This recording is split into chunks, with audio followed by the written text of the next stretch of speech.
Bonjour et bienvenue dans cette septième partie consacrée à la prise en main d'EcoStruxure, machine expert basique. Dans cette septième partie, on va voir comment activer et désactiver la CPU de l'automate. Donc dans la vidéo précédente, on avait vu comment transférer le programme, ça c'est mission accomplie. Maintenant, comment activer l'automate?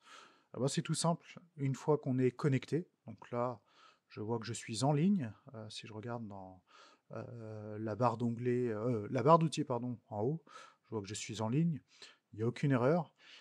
Eh bien, pour activer la CPU, il me suffit tout simplement d'appuyer ici, soit sur ce voyant démarrer le contrôleur, ou alors dans l'onglet mise en service, d'appuyer sur démarreur contrôleur. Cette commande ou cette commande, ça revient exactement au même. Donc j'appuie là-dessus, voilà, il me pose une question. Vous êtes sur le point de lancer le contrôleur. Pour continuer, cliquez sur OK. Sinon, cliquez sur Annuler. Bon, bah, je fais OK. Et là, je suis en run.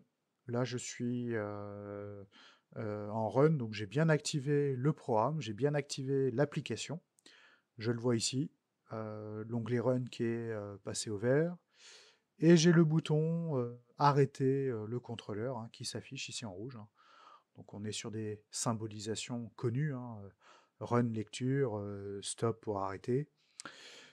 Je peux aussi arrêter le contrôleur en cliquant là-dessus, ou sur le bouton ici, hein, ça revient exactement au même. Cliquez sur OK. Là, j'ai bien arrêté le contrôleur, hein, je suis en stop. J'ai le bouton Run qui est disponible, ou le bouton Démarrer contrôleur qui est aussi disponible. Là, je fais une autre manipulation, et c'est directement sur le matériel. Là, je l'ai passé en run. Alors, vous n'avez pas vu, vous, à travers la vidéo, mais en fait, sur votre automate, sur les petits TM 221, derrière ce capot, en fait, il y a un petit switch, un petit commutateur qui permet d'activer ou désactiver la CPU. Donc, il permet de mettre en run ou en stop l'automate. Là, actuellement, moi, j'ai mis l'automate en run. Je le vois, hein, c'est indiqué en haut. Physiquement, là, sur le matériel, je le passe en stop. Donc, j'ai changé le switch. À quoi je vois que je suis en stop? Pareil, hein, c'est indiqué ici sur le logiciel. Je veux alors passer en run. Bah pareil, hein, je joue avec le switch. Hop, là, ça y est, il est repassé en run. Je passe en stop avec le switch. Et je veux mettre en run avec le logiciel. Là, il me dit, voilà, vous êtes sur le point de lancer le contrôleur, cliquez sur OK, bah, je fais OK. Sauf que là, il me dit, bah, il y a une erreur. Le contrôleur ne peut pas changer de mode de fonctionnement à ce stade. Vérifiez que son application est appropriée et que l'entrée ou le commutateur run stop est en position correcte.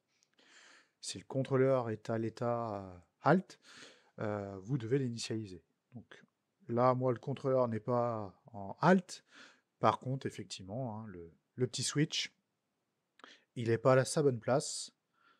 Hop, donc je le remets en configuration. Et en le remettant, bah voilà, il s'est remis automatiquement en run. Voilà, ce qu'il y a de sympa avec EcoStruxure là, pour remettre en run stop un automate, bah, c'est que je peux le faire directement en façade.